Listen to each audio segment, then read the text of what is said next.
Hey guys, so I am here to give you an update as to what's happening. So this morning we were supposed to get a call as to how the embryos were doing, what grade they all were, and whether we would be doing transfer today or on Saturday.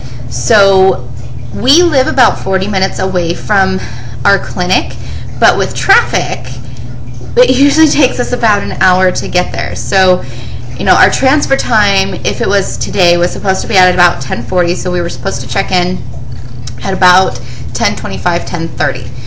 And we would have needed to leave the house around 9:15, 9:30 to get there on time. So at like 8:45, I was talking to my husband, and I was like, all right, do you want to just go get a Starbucks and wait for the phone call, or do you want to just wait here, or what? And he said, well, let's go get a Starbucks. So we started to head out, and I said to him, well, maybe I should call them just to see if they can even give us an idea of whether we'll be going in for transfer today. And he said, that's probably a good idea. So I called them, and the person that answered the phone and talked to the embryologist, she said it would be a few more minutes, but they would give us a call in just a few minutes and let us know whether it would be today or Saturday. And 35 minutes later, we got a phone call. One of the nurses, and she was totally frantic. She goes, it's going to be today. You should definitely come in, get your bladder full, and hopefully you'll be on time, all that. Luckily, we just decided to drive up that way anyway, so that if that was the case, we would be on time and not like an hour late. I hadn't drank enough, so I had some of my green juice. I had like 12 ounces of my green juice. I downed my grande hot chocolate, and there was a 10-ounce cup or whatever of water in my husband's car, so I drank that because your bladder is supposed to be really full for the transfer. And when I got there, I had another 6 ounces or so of water. So it's not like I hadn't drank anything and I was downing more water, but they called my name. So we went back, and she said, okay, I'm going to check your bladder just to make sure it's full enough. And she pulled up the screen, went with the ultrasound on my belly to look at my bladder, and she goes, oh yeah, there's like nothing in your bladder. Have you drank anything today? It's like, I have had at least 40 ounces of fluids today. It's not like I haven't had anything, and none of that was before I went to the bathroom. So that's all recent, and my bladder should be filling up. And she goes, well, I'm going to bring you some more water. She walks in with 4 cups, like 4 full cups of water, and it's like, okay. She goes, chug this. It's like, okay. So I chugged 4 more cups of water. My husband went to the bathroom, and I told him to bring me another couple cups of water, so I chugged those too. And the cups were 10 or 12 ounces, not the normal like 8-ounce size. Anyway, so I chugged all that water, and she came back and she goes, okay, let's check it. Let's see how it's going. It should be nice and full by now. And she puts the wand back on my stomach, and she goes, yeah, it's not really filling up that much. It's like, are you kidding me? Because I feel like I'm going to throw up. I just chugged so much water. I honestly felt like sick. I had been drinking so much water. She goes, well, it'll be a couple more minutes, so hopefully by then. And I was like, should I just drink more water, or should I just leave it and hope to goodness that by the time we're ready for transfer, it'll fill up, or what? So I don't know. I didn't know what to do at that point, but I decided not to drink more water because I really just felt like I was going to puke if I drank any more water. And then that would totally defeat the purpose of drinking all that water because it would all be out anyway. So my doctor came back with a piece of paper that had a report from the embryologist. And here's where it gets sad for me. So I'm going to try and not be totally downer on it, but so after our retrieval, we had 10 eggs, 9 of which fertilized. That one never did fertilize. And then 4 of them fertilized abnormally. They do keep those ones to watch over them to see how they do, but none of them were at any point today to transfer. There were 5 embryos that fertilized normally. 1 of those embryos was moderately fragmented. 3 of them Yeah, 3 of them were semi-fragmented, and one of them was not semi-fragmented, but it wasn't where it should be. It was like 1 cell behind where it should be, or an hour behind where it should be.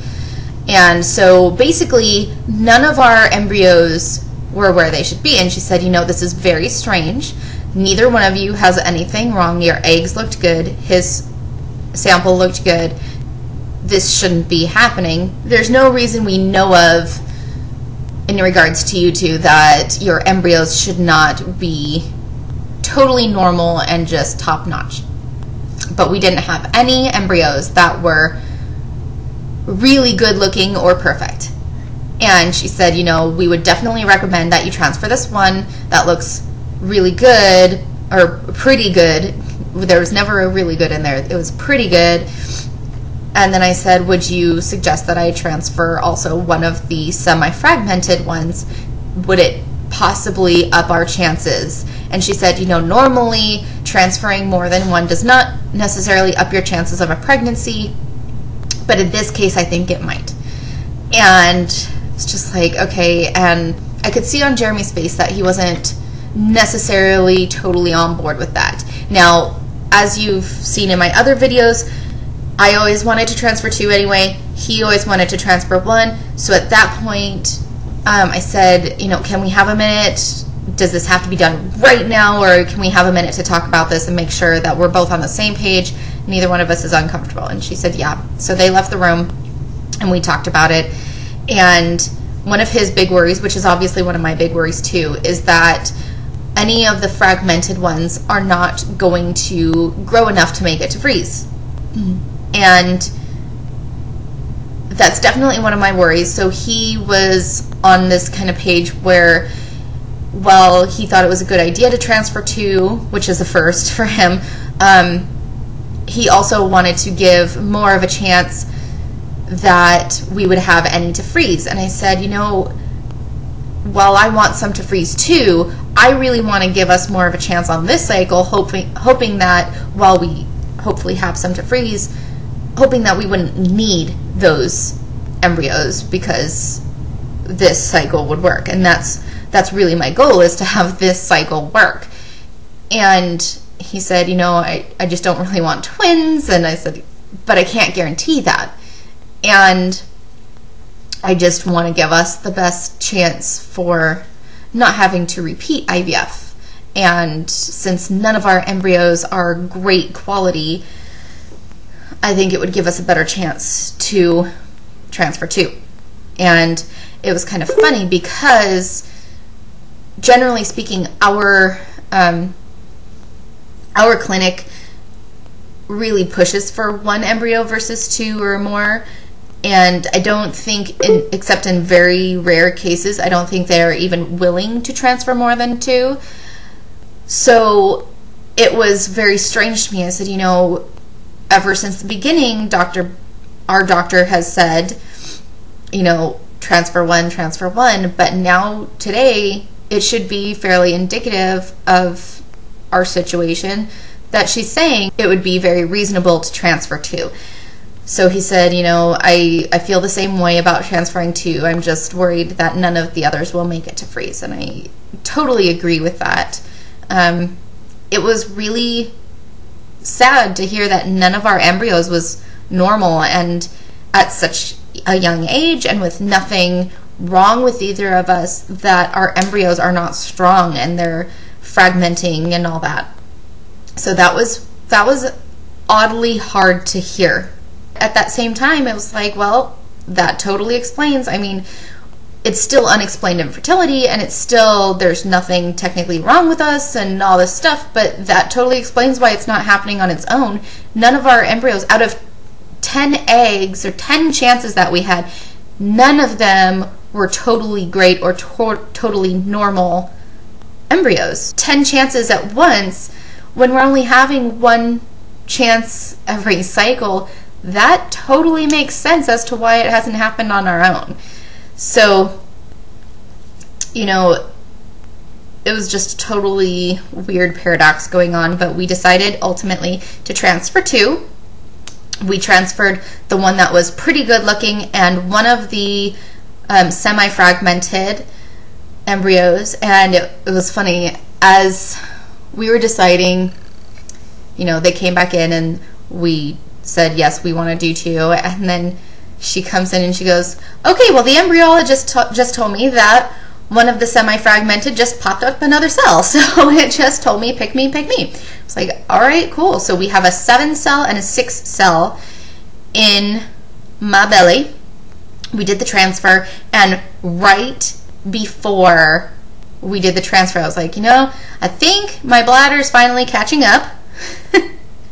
And she goes, okay, well, let's take a look. We're about to do the transfer. And, you know, they had already done the practice catheter, and that went in totally smoothly, no problems there. And she puts the wand back on my belly, and she goes, yep, your bladder's filling up really nicely. And there was a big black spot on the screen. I was like, you know, apparently my bladder just wants to let it all go at once. And so then the embryologist brought in our babies, our embryos, and they put the embryos in. I took a little video recording. I'll try and pop that in here. Thank you. You're welcome. Catheter's going in real easily. Making our way up to the correct spot. That looks good.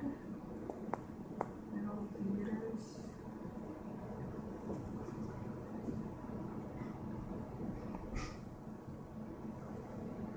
Saw like a little flicker as the embryos went in.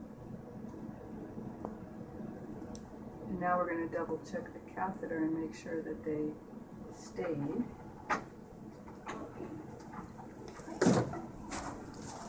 And then they gave us a picture, and they gave us our little consent, and I talked to my doctor and a little bit about what to do today, and then that was it. So we got up and went home. It felt totally wrong to stand up, and I have to keep reminding myself that they're not going to fall out, but it feels totally wrong to be vertical. But we came, Jeremy dropped me off at home because by that point I really needed to pee, and I wanted to put in my progesterone as soon as I could. And that's kind of it. That's where we're at. On the 17th, I will do one of those massive pregnancy tests and go get a blood test, and hopefully it's positive. Obviously, if there's only one that makes it, we will have no way of knowing which one it was that made it. But I'm just sending a lot of love and hope to my uterus, where my babies are growing. I have named them Chance and Hope. I know it's probably silly to name them at this point, but I just feel like any love I can give them would be helpful. That's where we're at today. So another couple weeks, and another week and a half or so, and we'll see where we're at, and hopefully it's a positive.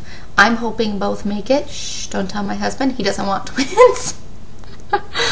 But I kind of do. I want 4 kids, and he wants 3, and I'm hoping nature will beat him out. But yes, Chance and Hope are transferred. They are resting in my belly, hopefully putting more cells out there and attaching to my uterus. All right, I will update you guys on Monday after I get the freeze report, and then probably just wait till the next week and update you with the pregnancy test. Oh my God, it's so fast. All right, I'll talk to you guys later. Bye.